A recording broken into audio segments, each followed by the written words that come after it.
যদি অসমৰ পৰা কোনো ছাত্ৰ ছাত্ৰী এতিয়াও তেনেকুৱা আছে আমাৰ লগত অতি সোনকালে যোগাযোগ কৰক আমি তেওঁলোকক সম্পূৰ্ণভাৱে বিনামূলীয়াভাৱে আমি সহায় কৰিম এইখিনি আৰু আছিল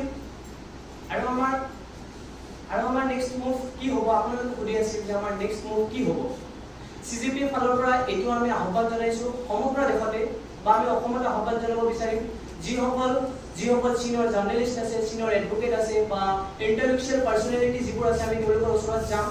তেওঁলোকৰ পৰা আমি সাজেশন আৰু ফিডবেক বা ছাত্ৰ ছাত্ৰীৰ পৰা আমি ফিডবেক লম তেওঁলোকৰ মাজত আমি সোমাই যায় তেওঁলোকৰ পৰা ফিডবেক এটা লৈ আমি এটা এজেন্ডা তৈয়াৰ কৰিম তেওঁলোকে কি বিচাৰে তেওঁলোকে আমাক কি সাজেশন দিব বিচাৰে কি ফিডবেক দিব বিচাৰে সেইবোৰ লৈ আমাৰ 5-6 তাৰিখে মহাৰাষ্ট্ৰত মিটিং আছে আপোনালোকে হয়তো গমে পাইছে সেই মিটিঙত আমাৰ যিটো আমাৰ কোৰ টিম মেম্বাৰ আছে সেই মিটিঙত আমি সেইবোৰ কথা আলোচনা কৰিম আৰু আমাৰ নেক্সট মিটিং আকৌ দিল্লীত হ'ব দিল্লীত নেক্সট মিটিং হোৱাৰ পিছত আমি আমাৰ এজেন্ডা হ'ব তেতিয়া আমি প্ৰেছ ৰিলিজ কৰি দিম তেতিয়া আপোনালোকে গম পাব যে আমাৰ নেক্সট মুভ কি হ'ব সিজিপি পলিটিক্যাল পাৰ্টি হ'ব নে ষ্টুডেন্ট অৰ্গেনাইজেশ্যন হ'ব নে আন কিবা বিভিন্ন ধৰণৰ প্ৰশ্ন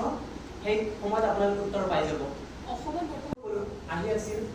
আমাৰ সিজিপি ফালৰ পৰা এতিয়া কোনো ষ্টেটত কমিটি আমি ফৰ্ম কৰা নাই জাষ্ট আমাৰ চেন্ট্ৰেল কমিটি এটা আছে আৰু 40 মেম্বাৰ আছে 50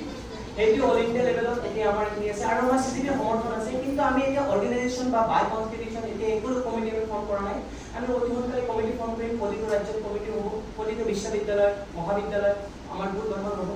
সেইকাৰণে আমি আজি প্ৰেছ মিট কৰিছো বা যিসকলে সিজিপি সমৰ্থন কৰি আছে কিন্তু তেওঁলোকে ভয় নাই যে সোশ্যাল মিডিয়াতে আছে আমাৰ এটা আন্দোলনেও যন্ত্ৰ মন্ত্ৰ তেওঁলোকে এতিয়াও বিচাৰি পোৱা নাই যে কেনেকৈ আমি সিজিপিৰ লগত যোগদান কৰিম গতিকে আমি সেইকাৰণে প্ৰেছ মিট দিছো যে আপোনালোকে সিজিপিৰ লগত যদি জড়িত হ'ব বিচাৰিছে আমাৰ লগত যোগাযোগ কৰক বা আমাৰ সিজিপিৰ অফিচিয়েল পেজটোত আমি এটা গুগল ফৰ্ম ডেভেলপ কৰিছো সেই গুগল ফৰ্মটো ফিল কৰি আপোনালোকে সাবমিট কৰি দিয়ক আমি এনেকৈ আমাৰ সদস্য ভৰ্তি কৰি আছো আৰু আমি অতি সোনকালে আমাৰ কমিটি ফৰ্ম কৰিম যিহেতু অসমৰ যি ভয়াৱহ বান পৰিস্থিতি হৈছে তাৰ কাৰণে সিজিপিৰ ফালৰ পৰা আমি দিল্লীৰ পৰা আহিয়ে আমি শিৱসাগৰ গৈছিলো শিৱসাগৰ নাজিৰা পানীবাচা আৰু দিচাংমুখ এইবোৰ ঠাইসমূহত আমি 3-4 দিন আমাৰ যিখিনি এতিয়ালৈকে আমাৰ কমিটি ফৰ্মেশ্যন হোৱা নাই সিজিপি তথাপি যিখিনি আমাৰ সিজিপিৰ সাপোৰ্টাৰ্ছ আছে তেওঁলোকক লৈ যিমানখিনি সহায় কৰিব পাৰো যিমানখিনি থাকিব পাৰি আমি তাতে আছিলো তাৰপিছত আমি গুৱাহাটীলৈ আহিলো গুৱাহাটীত আহি আমি বিভিন্ন জনৰ লগত কথা পাতিলো বা যিসকলে অসমত গণতান্ত্ৰিকভাৱে আন্দোলন কৰিছিল তেওঁলোকক এতিয়াও পুলিচে ভাবুকি প্ৰদান কৰি আছে বা তেওঁলোক বহুজনক গ্ৰেপ্তাৰ কৰা হৈছিল গতিকে আমি তেওঁলোকৰ উদ্দেশ্যে বিশেষকৈ আজি এই প্ৰেছ মিট আয়োজন কৰিছো যে আপোনালোকে ভয় কৰিবলগীয়া নাই একো নাই কাৰণ আমাৰ সিজিপিৰ লগত যিসকলে জড়িত হৈ আছিল বা গণতান্ত্ৰিক আন্দোলনত যিসকলে অংশগ্ৰহণ কৰিছিল আমি তেওঁলোকক কেতিয়াও অকলশৰীয়া এৰি নিদিওঁ সিজিপি সদায় তেওঁলোকৰ সমৰ্থনত আছে আৰু তেওঁলোকক যদি আইনীভাৱে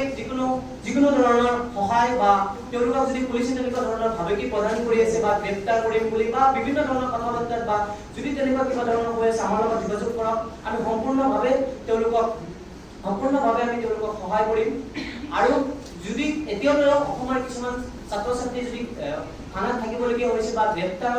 জেলত থাকিবলগীয়া হৈছে তেওঁলোকক অতি সোনকালে মুকলি কৰি দিব লাগে আৰু এইখিনিলৈ আমি আহ্বান জনাইছো পুলিচ কৰ্মীলৈ আৰু ছাত্ৰ ছাত্ৰীলৈ এইটোৱেই আমি জনাইছো যে আপোনালোকে ভয় কৰিব নালাগে গণতান্ত্ৰিক আন্দোলনৰ ক্ষেত্ৰত কোনো ধৰণৰ আপোনালোকৰ পুলিচ একশ্যন হ'ব নোৱাৰিব এয়া আমাৰ সিজিপিৰ ফালৰ পৰা স্পষ্ট কৰি দিছে আৰু আমাৰ সিজিপিৰ ফালৰ পৰা এইটো কথা জনাব দিছে যে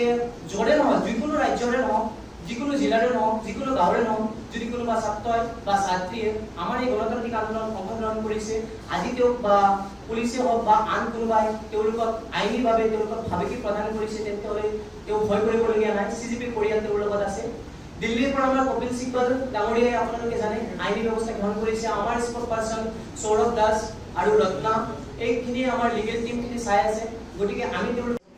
সময় বিচাৰি লৈছো আৰু সকলোৱে সংবাদ কৰ্মীসকললৈ নমস্কাৰ জনাইছো শ্ৰদ্ধা জনাইছো আপোনালোকে জানে আমি দিল্লীত 37 দিন আমি গণতান্ত্ৰিকভাৱে দীঘলীয়া ছাত্ৰ আন্দোলন কৰি আহিছো যন্ত্ৰ মন্ত্ৰৰ যি দীঘলীয়া ছাত্ৰ আন্দোলনৰ ফলশ্ৰুতিত মাত্ৰ 3 মাহ বা ছ'চিয়েল মিডিয়াত জন্ম লোৱা এটা প্লেটফৰ্মে যি গণতান্ত্ৰিকভাৱে দেশখনত মানুহে প্ৰশ্ন কৰিবলৈ পাহৰিছিল য'ত ছাত্ৰ শক্তিয়ে নিজৰ চৰকাৰখনক বা নিজৰ অধিকাৰৰ কাৰণে মাত মাতিব নোৱাৰিছিল সেই সময়ত মানুহৰ মনত পুনৰ এবাৰ সাহস দিছে পুনৰ এবাৰ গণতন্ত্ৰৰ ওপৰত বিশ্বাস আনিছে সেই আন্দোলনৰ সফল সমাপ্তিৰ পিছত আমাৰ যিসকল নেতৃবৃন্দ আছিল বা আমি যিসকলে আন্দোলনখিনিক প্ৰতিনিধিত্ব কৰি আছিলো বিভিন্ন ৰাজ্যত তেওঁলোকে গৈছে বা বিভিন্ন ৰাজ্যৰ প্ৰতিনিধিসমূহৰ লগত কথা পাতিছে আৰু আমাৰ বিভিন্ন ৰাজ্যত আজি প্ৰেছ মিট হৈ আছে আমাৰ নেক্সট মুভ কি হ'ব বা বহুত যেতিয়া অসম আহি পাইছো বা অসমৰ বহু সাংবাদিকে প্ৰশ্ন কৰিছে দিল্লীত 37 দিন আছিলা বা তোমালোকৰ নেক্সট মুভ কি হ'ব তোমালোকৰ নেক্সট তোমালোকে পলিটিক্যাল পাৰ্টি হবানে বা ষ্টুডেন্ট অৰ্গেনাইজেশ্যন হবানে CGP কি হ'ব এইবোৰ কথা আমাক সুধি আছিল গতিকে এইবোৰ বিষয়লৈ আজি আমি প্ৰেছ মিট আলোচনা কৰিছো CGP পৰৱৰ্তী সময়ত কেনেকৈ আগবাঢ়ি যাব বা ছাত্ৰ শক্তি যুৱ শক্তিক কেনেকৈ নিজৰ প্ৰতি আকৰ্ষিত কৰিব বা দেশ বা শিক্ষা ব্যৱস্থা বা আন ব্যৱস্থাসমূহত CGP কেনেকৈ মাত মাতি যাব গতিকে এই দেশত ভাৰতবৰ্ষ এক গণতান্ত্ৰিক দেশ আমাৰ আন্দোলন আছিল গণতান্ত্ৰিক আন্দোলন আমাৰ আন্দোলন আপোনালোকে প্ৰথমৰ পৰা যদি একদম শেষলৈকে যদি আপোনালোকে পৰ্যবেক্ষণ কৰে অগণতান্ত্ৰিক আমাৰ ফালৰ পৰা বা CGP যিসকলে সমৰ্থকৰ ফালৰ পৰা একো অগণতান্ত্ৰিক আপোনালোকে ভাৱধাৰা বা কোনো ধৰণৰ কথা আপোনালোকে নাপাব গতিকে আমাৰ এই যি গণতান্ত্ৰিক আন্দোলনৰ যি সফল হ'ল ভাৰতবৰ্ষত বিভিন্ন ৰাজনৈতিক দল আছে বহু শক্তিশালী বিৰোধী শক্তি ৰাজনৈতিক দল আছে বা চৰকাৰী পক্ষৰ দল আছে তেওঁলোকক আন্দোলন এতিয়ালৈ সফল কৰিব পৰা নাই কিন্তু দেশৰ যুৱ শক্তিয়ে ছাত্ৰ শক্তিয়ে তেওঁলোকে প্ৰমাণ কৰি দিলে যে দেশৰ যুৱ শক্তি বা ছাত্ৰ শক্তিয়ে যদি একত্ৰিত হৈ নিজৰ অধিকাৰৰ কাৰণে মাত মাতি বা দেশৰ গণতান্ত্ৰিক ৰক্ষাৰ বাবে মাত মাতি তেওঁলোকে দেশখন সলনি কৰি দিব পাৰে দেশৰ যি ব্যৱস্থা সুস্থ আৰু সবল কৰি তুলিব পাৰে এয়ে আমাৰ মূল লক্ষ্য আছিল গতিকে আন্দোলন হৈছিল সেইটো আমাৰ নেশ্যনেল কল আছিল আমি প্ৰতিটো ৰাজ্য প্ৰতিটো জিলা প্ৰতিটো সমষ্টিত আমি কৈছিলো তোমালোকে আন্দোলন কৰা কাৰ বেনাৰত কৰিবা কি কৰিবা কথা নাই ছাত্ৰ শক্তিৰ আন্দোলন হ'ব লাগিব অসমত যদি SFI উদ্যোগ লৈছিল সেয়া আধুনিক কথা আৰু SFI মোৰ লগত যোৱাকালি ৰাতি কথা হ'ল তেওঁলোকে বান সাহায্যৰ কাৰণে ব্যস্ত আছে মই নিজে যোৱাকালি আগদিনা আহিছো বিভাগৰ পৰা গতিকে বিভিন্ন ঠাইত আছে আৰু আমাৰ যিখন অসম জাতীয় পৰিষদ বা ৰাজ্য দলৰ প্ৰতিনিধি তেওঁলোকে অহাৰ কথা আছিল তেওঁলোকে অন দা ৱে আছে তেওঁলোকে ট্ৰেফিকৰ কাৰণে বা বৰষুণৰ কাৰণে ইতিমধ্যে আহি পোৱা নাই অসমত যিটো আপুনি মন্ত্ৰী কন্যা বুলি কৈছিল CGP আন্দোলনত বহু হাজাৰ লাখ ছাত্ৰ ছাত্ৰী জড়িত হৈছে তাৰ মাজত মন্ত্ৰী কন্যা এজনী হ'ব পাৰে তাৰ বিষয়ে আমাৰ তেনেকৈ একো ডাটা নাই কেৱল অসমতে নহয় ভাৰতবৰ্ষত বহু লাখ ছাত্ৰ ছাত্ৰী আমাৰ লগত সংযুক্ত হৈছিল অসমৰ পৰা আমি আমাৰ হাতত তথ্য মতে 11 জন আছিল 11 জনক পুলিচে গ্ৰেপ্তাৰ কৰিছিল তাৰ পিছত যেতিয়া আমি গ্ৰেপ্তাৰ কথা মোক জনালে যেতিয়া আন্দোলন হোৱাৰ পিছত তেতিয়া মই দিল্লীতে আছিলো অভিজিত দীপকে আৰু সৌৰভ দাস অসন্তোষ নগৰৰ লগত কথা পতাৰ পিছত তেওঁলোকে গম পোৱা নাছিল যে অসমত এনেকৈ গ্ৰেপ্তাৰ কৰিছিল তেওঁলোকে প্ৰেছ মিট দিয়াৰ লগে লগে তেওঁলোকে অসম আৰক্ষীয়ে বা অসমৰ মুখ্যমন্ত্ৰীয়ে যি আমাৰ যি গ্ৰেপ্তাৰ কৰা আন্দোলনকাৰীসকলক তেওঁলোকে